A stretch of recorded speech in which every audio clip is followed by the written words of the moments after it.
Selanjutnya, saya akan menjelaskan bagian pseudocode. Pada bagian pseudocode ini, program Laundryku itu dibagi menjadi beberapa bagian. Yang pertama ada algoritma tambah data, algoritma tampilkan, algoritma update status, algoritma hapus data, dan algoritma program Laundryku. Nah, pseudocode ini digunakan untuk menggambarkan logika program sebelum diimplementasikan ke dalam bahasa Python. Untuk yang pertama di sini ada algoritma tambah data. Algoritma tambah data ini digunakan ketika penggunanya ingin menambahkan transaksi laundry baru. Pada pertama ini ada pengguna memasukkan data berupa nama pelanggan, berat laundry, kemudian jenis layanan yang akan dipilih. Setelah input nama, berat, dan layanan, program itu akan melakukan pengecekan apakah data sudah lengkap atau belum.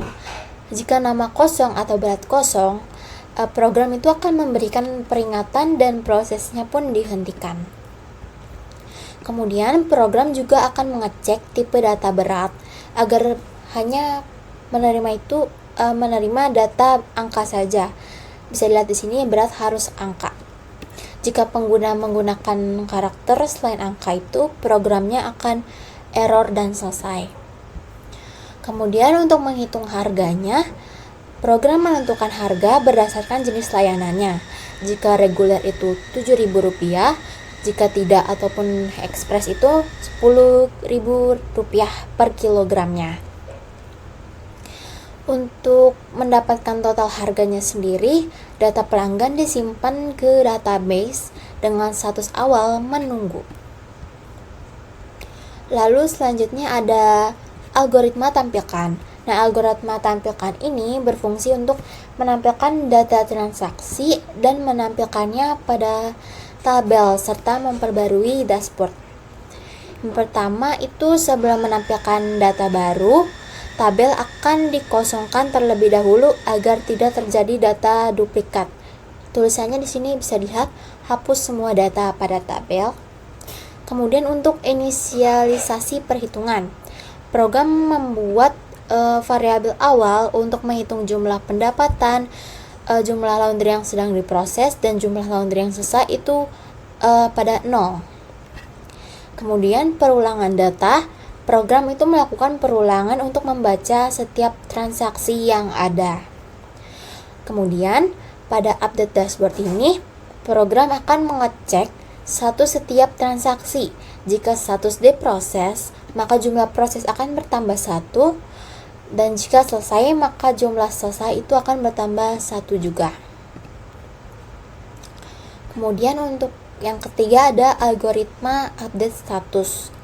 Algoritma update status ini digunakan untuk mengubah kondisi laundry berdasarkan nomor transaksi. Yang pertama itu ada input nomor transaksi. Nah, pengguna itu memasukkan nomor transaksi yang ingin diubah. Lalu ada cari data nomor transaksi, itu program akan mencari transaksi tersebut di database. Lalu ada bagian perubahan status, dimana itu dari menunggu diubah menjadi proses, dan proses itu akan diubah menjadi selesai. Nah, perubahan status ini menggunakan konsep alur yang bertahap. Jika status masih menunggu, berubah menjadi diproses. Jika yang diproses menjadi selesai. Setelah yang tadi itu status selesai akan terkunci.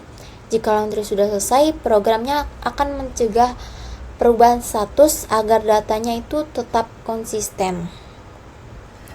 Yang keempat itu ada algoritma hapus data. Algoritma hapus data ini digunakan untuk menghapus transaksi berdasarkan nomor transaksinya. Program itu untuk alurnya itu program menerima nomor transaksi, kemudian mencari data tersebut. Jika ditemukan datanya, akan dihapus dari database. Sedangkan jika tidak ditemukan, maka program akan memberikan kesalahan atau pesan kesalahan di mana akan menampilkan nomor transaksi salah. Yang terakhir itu ada algoritma program Laundryku ataupun program utamanya. Pada algoritma utama ini, program itu mulai dengan membuat tampilan GUI yang terdiri dari dashboard, input, tabel data, dan tombol aksi. Kemudian program itu akan menunggu interaksi pengguna ketika tombol ditekan sesuai program menjalankan fungsi sesuai kebutuhan, baik itu dari tambah data, update status, ataupun hapus data. Ketiga ini tuh tombol yang tersedia pada aplikasi itu.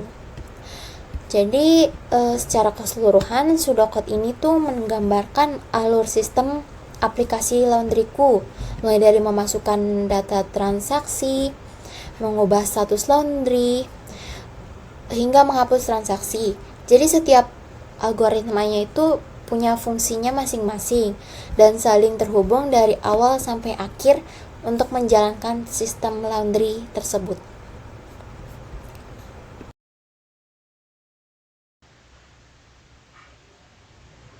Oke, di sini saya akan menjelaskan alur kerja aplikasi Laundryku lewat flowchart ini.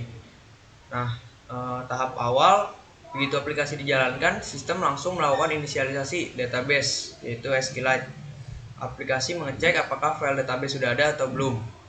Nah, setelah itu, sistem langsung menampilkan dashboard berisi total order, jumlah yang sedang diproses, jumlah yang sudah selesai, dan juga total pendapatan.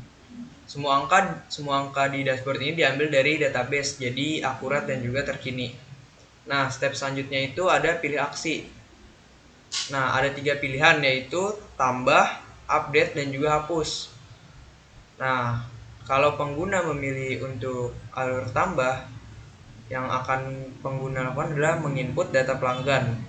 Lalu sistem akan mengecek apakah data itu diisi atau tidak. Jika tidak, maka akan tampil peringatan data belum lengkap. Lalu alur kembali ke form input untuk diisi ulang. Kalau sudah terisi, sistem lanjut menghitung harga. Reguler dikalikan 7.000 per kilo, ekspres dikalikan 10.000 per kilo. Hasilnya kemudian disimpan ke database SQLite dengan status awal menunggu. Untuk alur kedua yaitu update, pengguna akan diminta untuk input nomor transaksi yang mau diupdate. Sistem kemudian mengecek apakah ID tersebut ada di database atau tidak. Jika tidak, maka yang terjadi adalah ditampilkan error.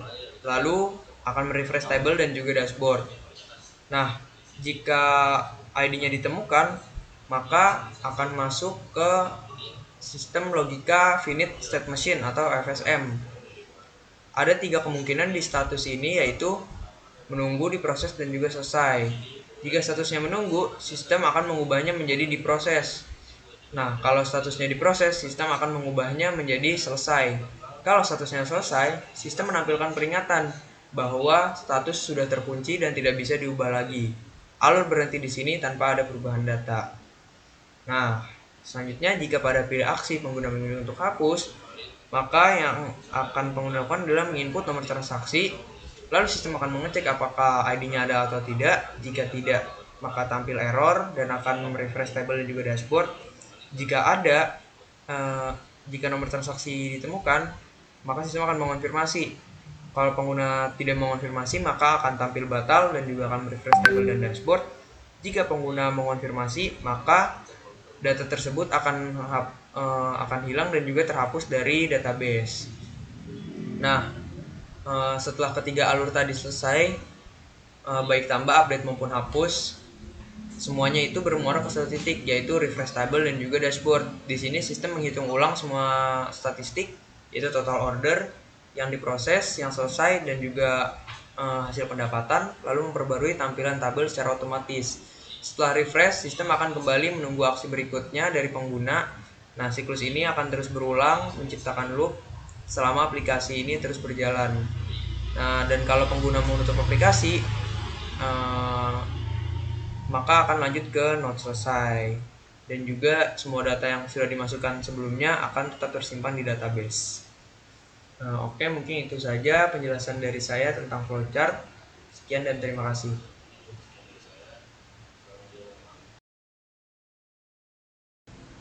Oke, di sini saya akan menjelaskan codingan pada bagian logika aplikasi. Yang pertama itu adalah alur tambah data. Nah, pada 3 baris ini itu adalah untuk mengambil data dari form. Lalu jika nama dan berat itu kosong, maka akan muncul message box yang berisi peringatan data belum lengkap. Lalu akan kembali pengisian form. Nah, selanjutnya itu adalah berat. Jika beratnya itu bukan angka atau bukan float, maka akan muncul juga message box berisi error berat harus angka. Nah, selanjutnya adalah kolom proses. Jika harga 7.000 itu jika layanan reguler. Selain itu harga 10.000. Nah, total itu adalah berat dikali dengan harga. Nah, lalu pada baris ini itu adalah untuk menginput nama, berat, layanan, dan total ke database. Lalu ini untuk menampilkan hasil data yang sudah diinput. Lalu dua baris ini adalah untuk menghapus kolom input nama dan juga berat agar bisa digunakan kembali.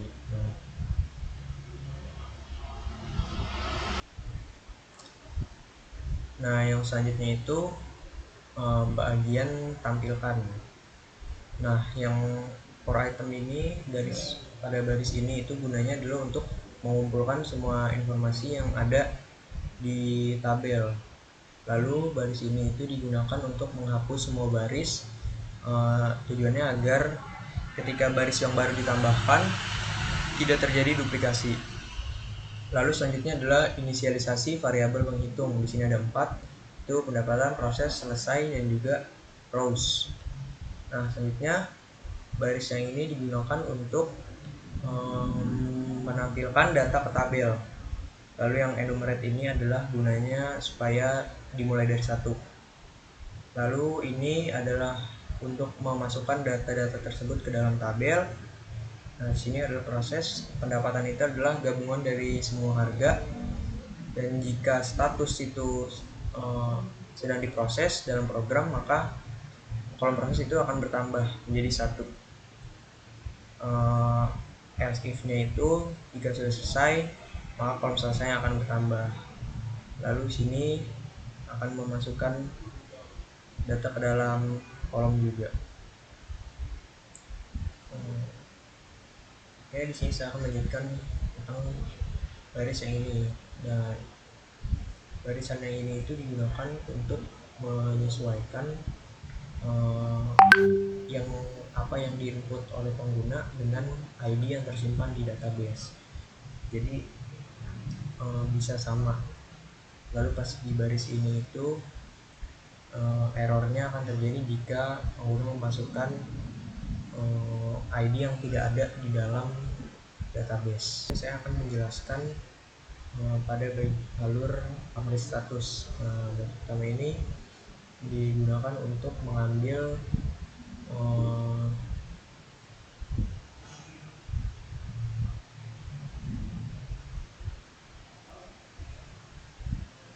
selanjutnya di sini saya akan menjelaskan tentang alur update status. Yang baris pertama ini digunakan untuk mengambil nomor transaksi yang dimasukkan oleh pengguna. Nah, jika nomornya itu nggak diisi atau kosong, maka akan muncul message box yang berisi peringatan masukkan nomor transaksi, lalu akan kembali ke bagian pengisian nomor. Nah, barisan yang ini digunakan untuk mengambil nomor ID dari database. Nah, jika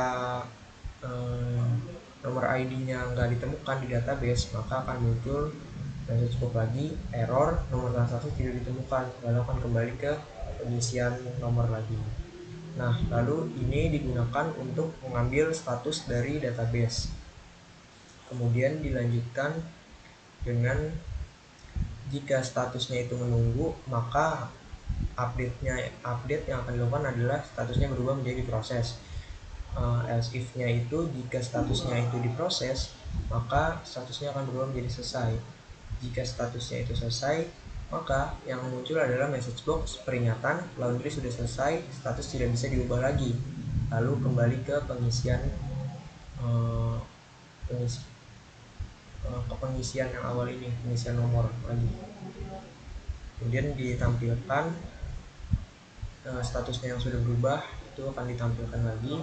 Lalu baris yang ini digunakan untuk mengosongkan mengosongkan kolom input agar bisa dimasukkan kolom kembali, nomor kembali.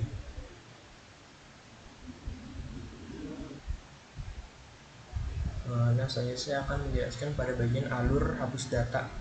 Yang baris pertama ini sama seperti yang tadi update status, gunanya untuk mengambil input nomor yang dimasukkan pengguna. Nah, ini sama juga, jika nomornya kosong akan muncul message box peringatan. Nah, ini juga untuk mengambil nomor ID dari database. Kalau nggak ditemukan maka akan muncul error lagi.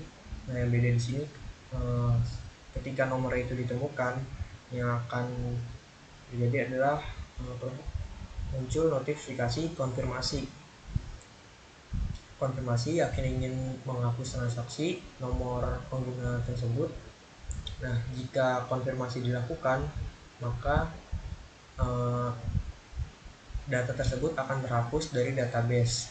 Lalu data yang sudah terhapus tersebut ditampilkan agar tidak muncul lagi, dan juga ini kolom untuk memasukkan nomor antrian dikosongkan. Gitu. Sekian penjelasan bagian logika aplikasi. Terima kasih.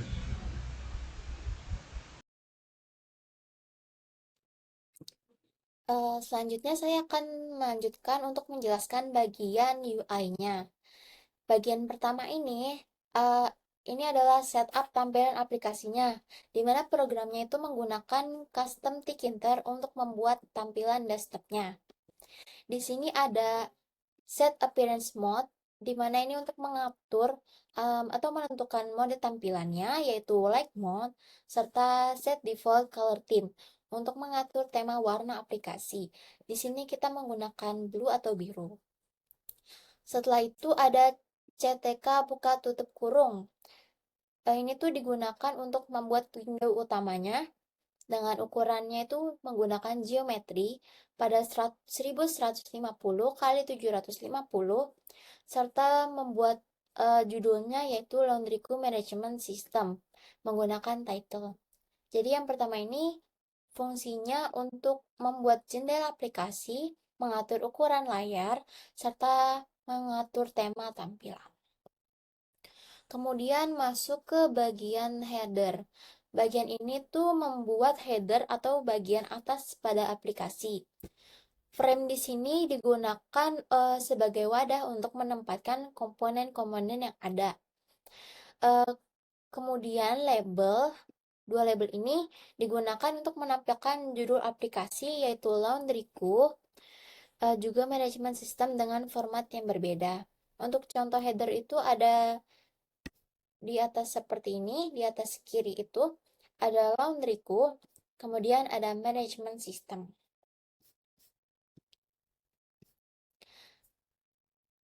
Selanjutnya itu masuk ke bagian dashboard informasi. Dashboard ini berfungsi sebagai ringkasan informasi di mana terdapat 4 kartu yang menampilkan jumlah order, laundry yang sedang diproses, laundry yang sudah selesai, juga label uang atau pendapatan. Jadi dari keempat ini itu akan membuat sebuah kotak atau kartu yang memuat data dari masing-masing. Untuk contohnya sendiri itu di sini. Yang pertama itu untuk label order akan tampil seperti ini, label proses akan tampil seperti ini, label selesai akan seperti ini, dan yang terakhir itu label uang atau untuk menjumlahkan pendapatan yang didapat pada hari itu. Kemudian ada form input data.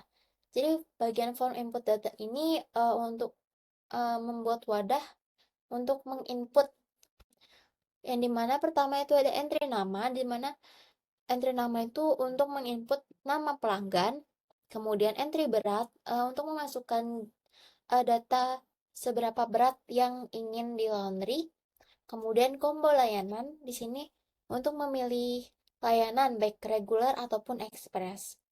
Dan yang terakhir itu ada tombol tambah. Tombol tambah ini digunakan untuk menjalankan fungsi tambah data.